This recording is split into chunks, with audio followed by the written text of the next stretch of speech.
अब पुण्यात्माओं, जब तत्व ज्ञान है ये तो ऐसा है कि और ज्ञान सब ज्ञानड़ी, ये तत्व ज्ञान सो ज्ञान, और जैसे गोला तोब का करता चले मैदान। तारा मंडल बैठे करिए चांद बड़ाई खावे, उदय हुआ जब सूर्य का स्यों तारों छप जावे। अब जैसे अभी तक वेद और गीता का ज्ञान और अन्य देवताओं का ज्ञान के बारे में ज्ञान ऐसा था जैसे रात्रि में चंद्रमा और सितारे होते हैं, तारे होते हैं, और जब सूर्य उदय होता है तो चंद्रमा और तारों का प्रकाश अदृश्य हो जाता है। ऐसे ही जो ज्ञान हमें प्राप्त था वो तो ऐसा था जैसे रात्रि में चंद्रमा का प्रकाश काम चलाऊ, और ये परमेश्वर का जो तत्व ज्ञान है ये ऐसे है जैसे सूर्य उदय हो गया हो। अब ये तत्व ज्ञान जो है, अब सूर्य उदय हो रहा है। सूर्य उदय होता है जब रोशनी कम होती है, लेकिन इन चांद सितारों से तो फिर भी बहुत अधिक होती है। तो अब स्टार्ट है इसका, और अब देखना ये शिखर में सूर्य आएगा जो पूरा विश्व हैरान रह जाएगा।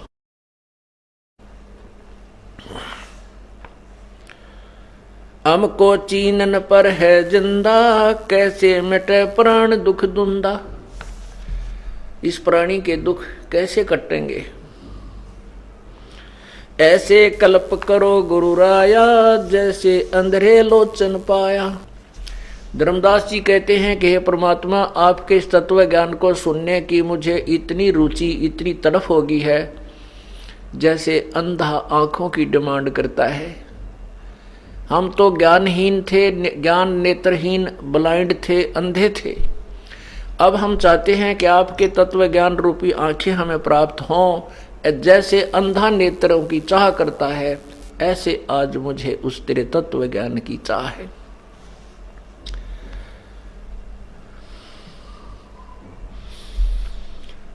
ऐसी कल्प करो गुरु राया, जैसे अंधेरे लोचन पाया। लोचन माने आंखें। ज्यों भूखे को भोजन भासे, क्षुधा मिटे कल्प तेरा से है। जैसे जल पीवत तिस जाई, प्राण सुखी हो तृप्ति पाई। जैसे निर्धन को धन पावे, ऐसे सतगुरु कल्प मिटावे है। कैसे पिंड प्राण निस्तर ही, ये गुण ख्याल परख नहीं पर ही।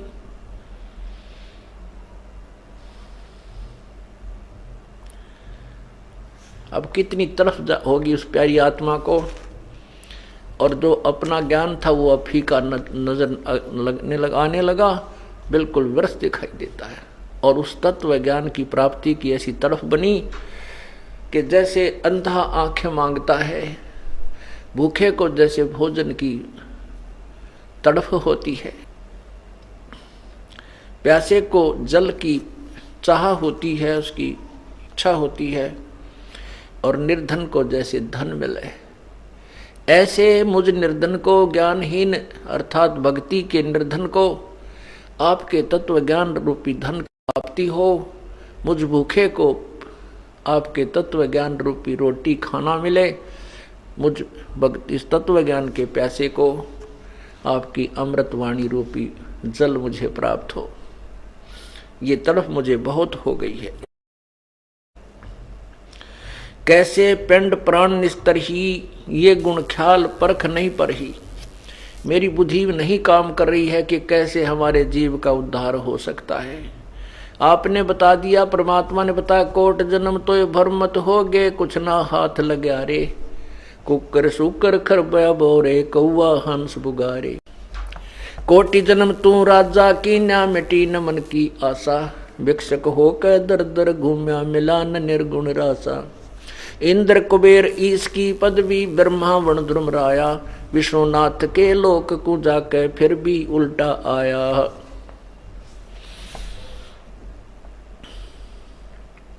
असंग जन्म तो मरत्या हो गे, जीवित क्यों न मरे रे। द्वादश मध्य मैल मठ बोरे, बहोर न दे धर रे। दो जग भजत सभी ते देखे राजपाट के रसिया, तीन लोक से तिरपत नाही ये मन भोगी खसिया।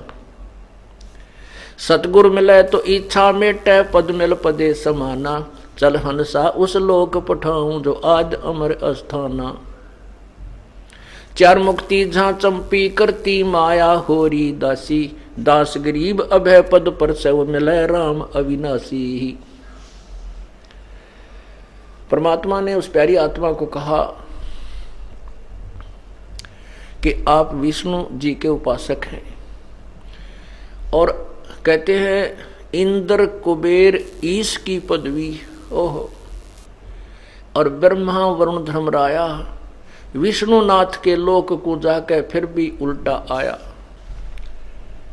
परमात्मा ने उस प्यारी आत्मा को निर्णय दिया कि जैसे आप विष्णु लोक में जाना चाहते हो, वहां जाकर भी फिर आपका पुनर्जन्म होगा इस पृथ्वी पर, और आपके पाप के आधार पर हो सकता है पशु बनो, पक्षी बनो, या विषैले कोई सर्प बनो। ये सभी योनियां तुमको भोगनी पड़ती है। आप तो केवल विष्णु लोक अर्थात दूसरे स्वर्ग आदि की चाह रखते हो। ये तेरे ब्रह्मा विष्णु महेश कुबेर और ये सब, ये भी नाश में आते हैं, इनकी भी मृत्यु होती है।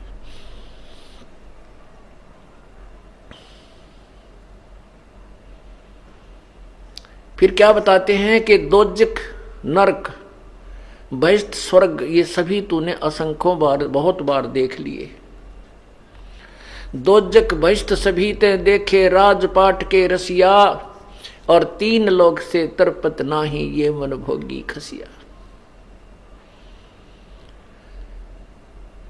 फिर परमात्मा बताते हैं कोई सतगुरु मिले तो इच्छा मेटे पद मिल पदे समाना, चल हंसा उस लोक पठाऊं जो आदि अमर स्थाना। उस सतलोक में ले चलता हूं जो आदि अमर, कभी का यानी सदा से जो अमर है, कभी नष्ट नहीं होता। और वहां पर कितना सुख है कि चार मुक्ति जहां चंपी करती माया होरी दासी, दास गरीब अभय पद पर से वो मिले राम अविनाशी। धर्मदास जी को परमात्मा बता रहे हैं कि जैसे गीता जी को आप पढ़ते हो, गीता जी में स्पष्ट लिखा है, गीता ज्ञानदाता कह रहा है, गीता अध्याय नंबर 4 के श्लोक 5 और 9 में, और अध्याय 2 के श्लोक नंबर 12 में, कि अर्जुन तेरे और मेरे बहुत जन्म हो चुके हैं, तू नहीं जानता मैं जानता हूं।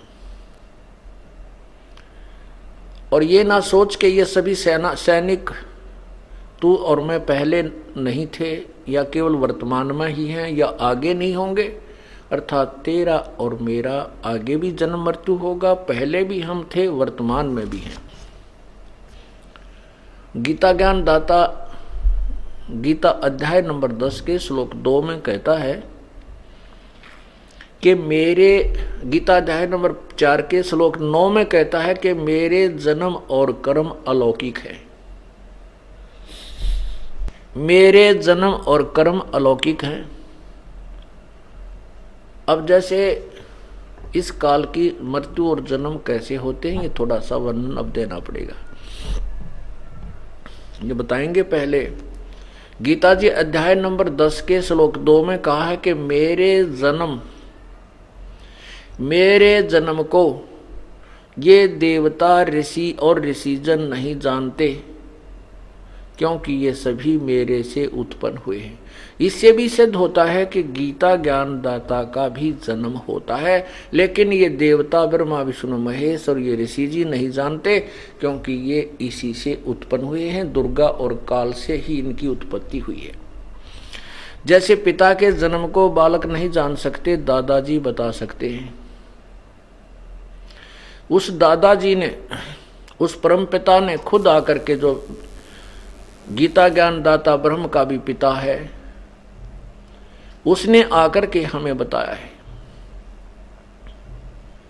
उसी के आधार से अब आपको तत्व ज्ञान से ये गीता जी स्पष्ट हो जाएगी। इसका जन्म कैसे होता है, इसकी मृत्यु कैसे होती है, अलौकिक क्यों कहा, गीता जी अध्याय नंबर 7 के श्लोक 24 और 25 में कहा है कि ये बुद्धिहीन जन समुदाय मुझ अव्यक्त को, मैं गुप्त रहता हूँ, अपनी योग माया से छुपा रहता हूँ, मैं किसी के सामने अपने वास्तविक रूप में नहीं आता, जो मेरा काल रूप ये है। और ये मुझे कृष्ण मान रहे होंगे, मैं कृष्ण नहीं हूं, मैं व्यक्ति रूप में कभी आता नहीं हूं। क्योंकि वो काल कृष्ण के अंदर बोल रहा था और अपना स्वरूप उसको इसलिए दिखाना पड़ा कि अर्जुन युद्ध करने को तैयार नहीं हो रहा था, वो डराना था उसने। अर्जुन कांप कर डर कर भयभीत होकर के स्वीकार कर लेता है कि मैं युद्ध कर लूंगा। उसको पता था कि यदि ये रूप फिर दिखा देगा मेरा हार्ट अटैक हो जाएगा, और ये भगवान खूब चाहता है कि युद्ध हो, तो स्वीकृति लास्ट में देनी पड़ी, लेकिन कुछ प्रश्न उत्तरी करता रहा।